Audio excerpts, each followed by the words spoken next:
नमस्कार दोस्तों, मैं अंकुर उपाध्याय स्वागत करता हूं आप सभी का आपके अपने YouTube channel share market analysis में। हर एक भाव पे डर लग रहा है जैसे शब्द हमने यूज करे हैं रेलवे स्टॉक्स के लिए। जितने भी एनालिस्ट को आपने सुना होगा उन्होंने यही कहा होगा कि रेलवे स्टॉक बहुत महंगे हो गए हैं, लेकिन पैसा छप्पर फार बनना था तो इन्वेस्टर्स क्या करते गए, जो भी भाव मिला खरीदते चले गए। लेकिन अभी मार्केट ना, मेरे को तो भाई बीते 2-2.5 सालों में फर्स्ट टाइम ऐसा दिख रहा है जहां पे असली में थोड़ी टेंशन आई है असली में, क्योंकि अदरवाइज बाजार गिरता है तुरंत रिबाउंड मार जाता है। जो गिरावट हुई नहीं वही मौका था, लेकिन अभी क्या है, पहले गिरावट हुई, लोगों ने समझने की कोशिश करी, तब तक अगले दिन उछला, लोगों ने कहा अरे बढ़ेगा, अगले दिन फिर टूट गया। तो इस बार प्रॉब्लम हकीकत में दिख रही है थोड़ी थोड़ी। खैर प्रॉब्लम है या नहीं है वो मैं बात नहीं करूंगा, मैं आप सभी के साथ बात करने वाला हूं आप ही के फेवरेट स्टॉक के बारे में, RVNL। जब मैंने टीटागढ़ रेल सिस्टम पे वीडियो बनाई थी ना नंबर्स को लेकर, मैंने कि ये क्या, मतलब मेरे मुंह से भी कुछ निकलने वाला था, बट मैंने कहा ये क्या बवाल नंबर कंपनी ने पेश करे हैं। ये 4 क्वार्टर से लोएस्ट रेवेन्यू आ रहा है, एबिटा मार्जिन्स, प्रॉफिट सब बहुत बुरी तरीके से टूट रहा है।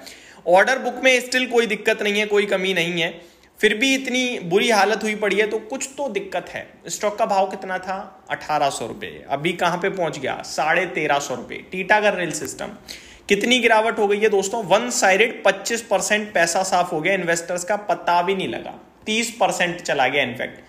अब ये 30% जो ऊपर से साफ हुआ है ना, एक्चुअली में वो 30% नहीं है मेरे भाई।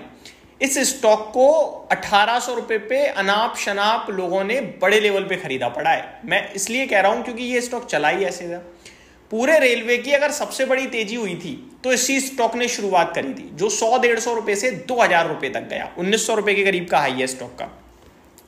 अब अगर मैं 1900 रुपए से 1350 रुपए को काउंट करूं तो दोबारा जब 1900 पहुंचेगा ना तो 40% का गेन हो जाएगा।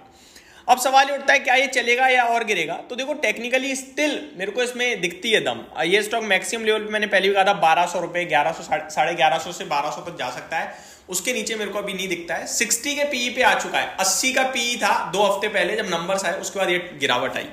फिर हमने राइट्स के नंबर कवर करे, मैंने कहा एक और रेलवे स्टॉक जिसने निराश कर दिया। हालांकि राइट्स में उतनी बड़ी गिरावट नहीं हुई क्योंकि उतना भागा हुआ नहीं था। टीटागढ़ 80 के पीई पे था, ये 45 पे था, ये 38 के पीई पे आ चुका है अब राइट्स। तो अभी 690 ट्रेड कर रहा है, ऊपर 750 था, तो ज्यादा नहीं 10% ही करेक्ट हुआ है, इतना तो बाजार की करेक्शन में सभी करेक्ट हो गए हैं। खैर अगले स्टॉक के बारे में बात करें तो रेलवे से 1-2 नंबर और आए थे, अभी मेरे को दिमाग में नाम याद नहीं आ रहा है, लेकिन RVNL इसने पूरी तरीके से निवेशकों को निराश किया है। और कमाल की बात पता है क्या है, कमाल की बात यह कि ये स्टॉक भागे इसलिए क्योंकि इनके पास बहुत सारा काम है। काम तो अभी भी था, इस क्वार्टर भी था, पहले भी था, फिर रेवेन्यू प्रॉफिट क्यों टूट रहा है। ऑर्डर्स होना सिर्फ आपके स्टॉक के प्राइस को ऊपर ले जाने के लिए काफी नहीं है। ऑर्डर्स तो भेल के पास बहुत पहले से बहुत सारे हैं। ऑर्डर सभी, मतलब ऑलमोस्ट इंफ्रा कंपनी पे तो मैं एक कंपनी का नाम बताना चाहूंगा, पटेल इंजीनियरिंग है, आई थिंक 5000-6000 करोड़ का मार्केट कैप है, 25,000 करोड़ के ऑर्डर हैं जहां तक मुझे याद आ रहा है पटेल इंजीनियरिंग पे, और मैंने इस पे रील भी बनाई है। तो ऑर्डर होना केवल आपके स्टॉक के प्राइस को बढ़ा देंगे जरूरी नहीं है। ऑर्डर्स के लिए क्या चाहिए, सरकार ने एक प्रोजेक्ट लॉन्च करना है, सरकार ने कहा लगा लो बोली, कंपनियां बैठ गई। एक कंपनी, सारी कंपनियां कह रही है 2000 करोड़ में बनाएंगे हम, कोई कह रहा है 1500 करोड़ में, एक कंपनी ने भैया हम तो 900 करोड़ में बना देंगे। ले भैया तू ले, तू बना। कैसे बनाओगे उस प्रोजेक्ट के लिए, वहां पे कोई 2000 करोड़ मांग रहा है, आप इतना सस्ता कैसे बनाओगे। मटेरियल खराब यूज आप करोगे नहीं क्योंकि सरकार का प्रोजेक्ट है भैया, आप भी सरकारी कंपनी होगी तो खराब तो चीज दोगे नहीं, तो कैसे कॉस्टिंग निकालोगे, वो भी तो इंपॉर्टेंट है। और इन सबसे ऊपर की बात ये होती है कि आपके पास टाइम तो लिमिटेड ही है, आपके पास मैन जो पावर है वो तो लिमिटेड ही है, तो आप कैसे उसको ज्यादा से ज्यादा जल्दी एग्जीक्यूट करोगे। और जब ऑर्डर मिलता है ना तो वो कहते हैं 5 साल का है, ये थोड़ी कहते हैं कि जितनी जल्दी कर सकते हो कर दो, है ना। तो ऑर्डर एग्जीक्यूशन प्लस केवल ऑर्डर होना ये जरूरी नहीं है, ये आपको ये समझा रहे हैं अभी। देखो एक क्वार्टर के खराब नंबर्स आने से मैं ये नहीं कहूंगा कि शेयर खराब हो गया, मैं 1-2 क्वार्टर और इंतजार करूंगा, लेकिन नंबर बहुत खराब आए हैं। मैं आपको शॉर्ट और सिंपल में बताना चाहता हूं RVNL का हाल, आपको मतलब सुनकर हैरानी हो जाएगी। सितंबर 2021 के बाद के सबसे खराब नंबर हैं ये। सितंबर 2021 कितने क्वार्टर होते हैं? 1 2 3 4 5 6 7 8 9 10 क्वार्टर के 11 क्वार्टर के सबसे लोएस्ट रेवेन्यू कंपनी ने पेश करा है। इसने तो टीटागढ़ का भी नाम रिकॉर्ड ब्रेक कर दिया। टीटागढ़ ने तो चार क्वार्टर का रेवेन्यू सबसे कम था, इसका 11 क्वार्टर में सबसे कम रेवेन्यू आया है इस बार। 4064 करोड़ का आरवीएनएल ने रेवेन्यू पेश करा है इस क्वार्टर में। लास्ट क्वार्टर 6700 करोड़ था और लास्ट ईयर जून क्वार्टर में 5400 करोड़ था और लास्ट टाइम 2021 के सितंबर में 4000 करोड़ का रेवेन्यू था, जो कि अभी बढ़कर 4064 करोड़ है।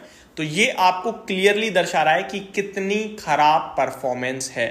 11 क्वार्टर पता है कितने होते हैं? एक साल में 4 क्वार्टर होते हैं, यानी 3 साल में सबसे लोएस्ट रेवेन्यू कंपनी ने क्लॉक करा है। आगे बढ़ते हैं, मार्जिन्स पे आता हूं। मार्जिन्स भी कंपनी ने लास्ट टाइम मेरे को तो मिल ही नहीं रहा, जून 2021 के बाद कभी कंपनी ने 4% के ऑपरेटिंग प्रॉफिट मार्जिन पेश ही नहीं करे हैं और इस बार 4% के मार्जिन रह गए हैं।